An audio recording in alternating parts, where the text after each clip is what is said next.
Buck sign.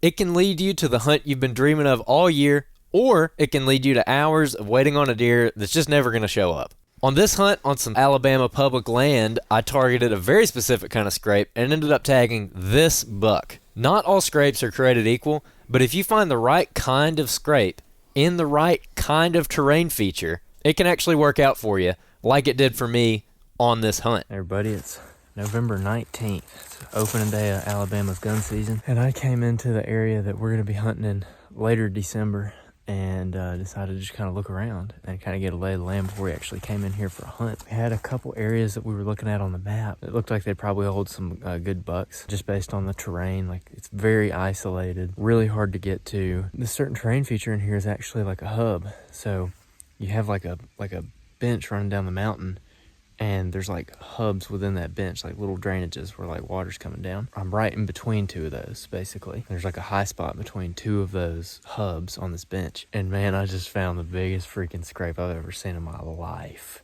Big signpost rub back here behind it too. I was coming up this draw, and there was a lot of rubs coming up this draw. And we're not even in pre-rut here yet. A lot of these rubs are from all times of the season, so just the fact that I found this giant scrape is huge. I mean, this is definitely, I think, going to be something that we end up hunting at least near during the rut. I mean, this wouldn't be here if there wasn't just a lot of deer traffic in this area. So, the scrape immediately produced. Several bucks of all ages were using the scrape throughout the night, and some were using it around legal shooting hours. A few doe groups frequented the area in daylight as well. This gave me a lot of confidence in hunting the pre-rut and the early stages of the rut in this particular spot. The key to this scrape is that it's in a terrain feature that separates two areas that deer transition back and forth from. More on that later in the video. Hey everybody, another little update for this big mountain hunt that we're doing here in Alabama. It's about maybe 2 weeks after I put those cameras out that I showed y'all. Now I'm back out here. I actually found a big second scrape that I didn't have another camera for, and I really wanted to put a camera on it. So I'm back in here today to do exactly that. So this up above me is like the spine of a big secondary ridge point that kind of comes down off the main mountain. And last time I walked right up the middle of that sucker, right up the edge of it. And up there was a ton of buck sign. There was rubs all over the place. There were scrapes. And so now, as you can see, I'm kind of swinging below it. I'm maybe a couple hundred yards beneath where I was last time. And I'm kind of in the middle of this ridge, side hilling around. As you can see, these woods are super open, super duper open. Not hardly any ground cover. I could shoot almost 200 yards through a lot of this stuff. And the deer sign in here is just non-existent. I'm not finding rubs, trails, tracks, scrapes, nothing. The only place I am finding that stuff is in little draws like this one over here that just shoot right up the side of the mountain, and it's a little low spot where it's almost like these bucks can get hidden out of sight by just getting in that low spot. So they don't have any habitat cover, but they do have terrain cover. And that's the only place I'm really finding that stuff. Like the first scrape I found, this one was also in a major transition area. And spoiler alert, it produced big time. In this area, the steep hillsides seemed to serve as bedding cover. A lot of mature trees had died, opening the canopy and allowing good cover to grow up. Meanwhile, the deer were feeding heavily on private land in the bottoms. The scrape was nestled in a hub that the deer were using to get back and forth between the bedding on the hill and the private land in the bottom. This gives bucks all the advantages. Many of the does pass by the scrape or near it. This makes the scrape a natural location for them to monitor who all is in the neighborhood and stay on top of whatever does may be getting ready to come into heat. This is what separates these scrapes from other kinds of scrapes. These scrapes are in very specific locations. They're used by a lot of different deer, and we confirmed with cameras that they were actually being used and were holding the quality of bucks that we were looking for. My camera is on a scrape right there. That little bit of color is a sparkleberry. And if you look up the hill, check that out. Probably didn't come through that good, but all this right here is a big old sapling sparkleberry thicket that just ends.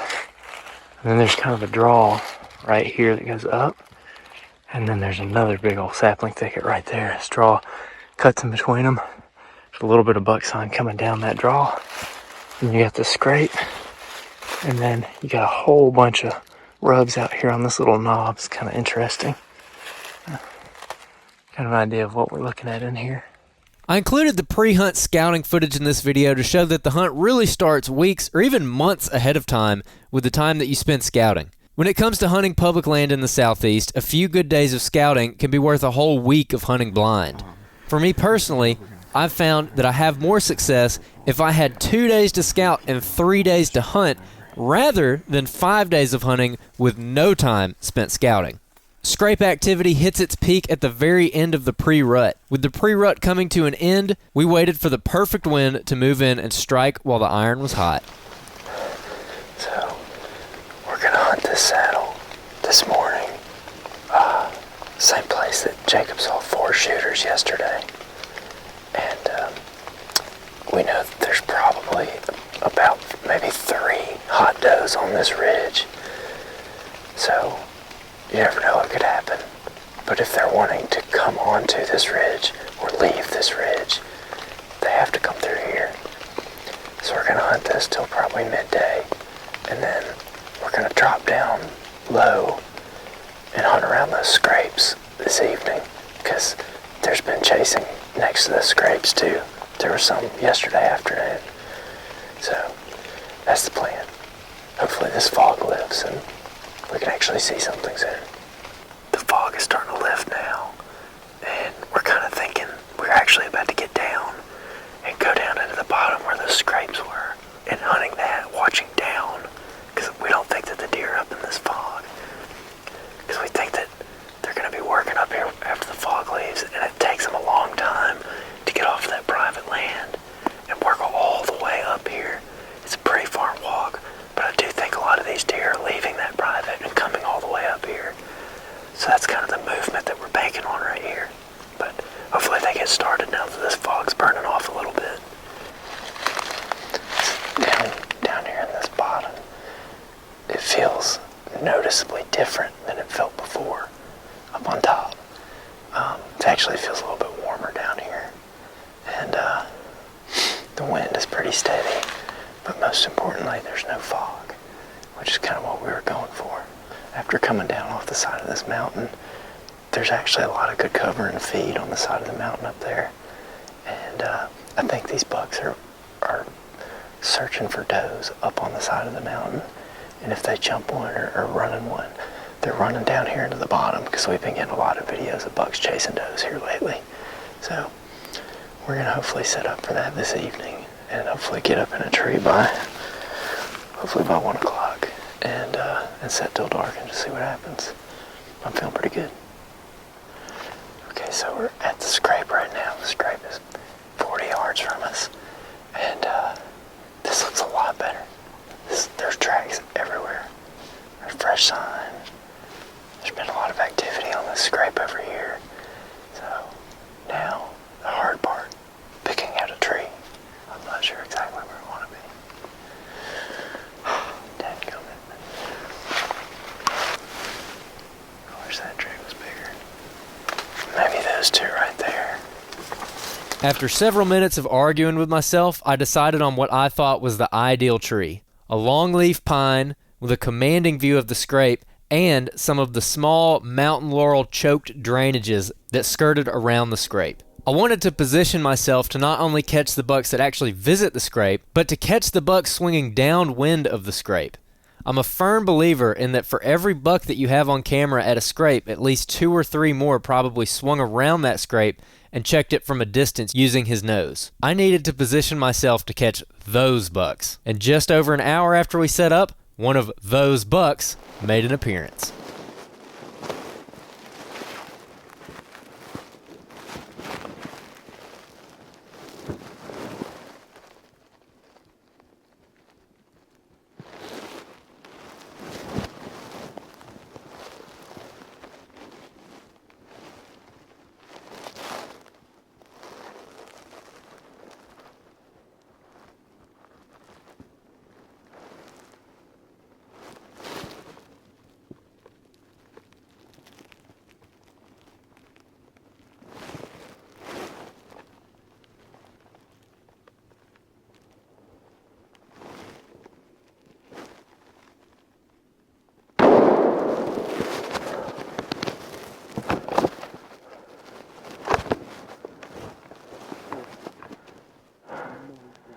Got him. Yes, sir. Come on, buddy. Yes, dude. Oh, man. Golly, Thomas, dude, thanks for hunting so hard with me, man. I know I've been dragging you all over this mountain.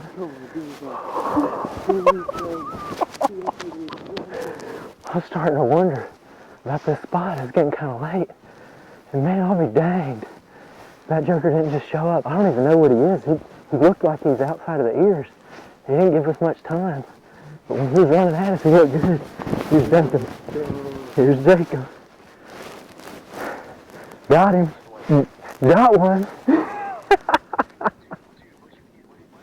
I don't know. He's a good rack though. He's pretty tall and pretty wide. I think he's outside his ears. It was super quiet, and then out of nowhere I just hear, and he came right up out of this laurel thicket that we're watching. That kind of comes. Oh man, I'm shook up. There's this laurel thicket that comes right up to the scrape, and he's swinging upwind of that scrape. He's just cruising, man. He's just looking around. Yes, sir. Well, dude, all right, I'm gonna get down and look at this joker. I can't stand it.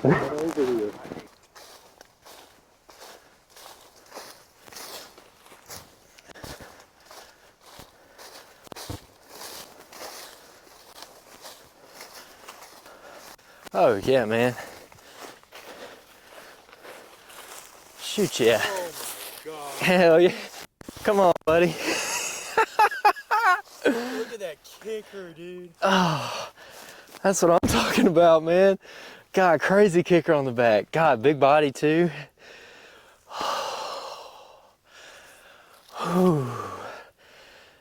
Daggum, man.